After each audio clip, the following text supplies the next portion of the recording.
jovem, bem jovem, me disse: Fernanda, estou grávida. E agora?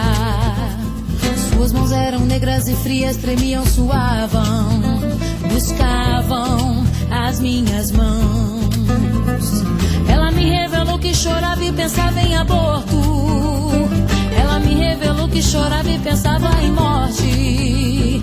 Ela me revelou que chorava e pensava no cara. Sozinha chorava.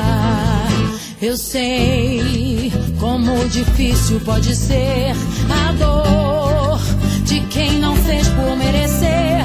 Eu sei o que é querer e não poder, o que é sonhar com uma criança em meu ventre. Falei do sonho que era conceber, contei quantos perdi sem merecer.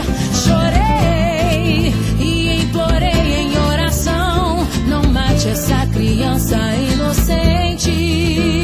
Ela foi escolhida dentro do teu ventre. Eu sou a voz que você nunca ouviu, mamãe, o beijo que nunca te traiu. Eu sou e quero ser como você. Serei seu maior presente. Me deixa nascer.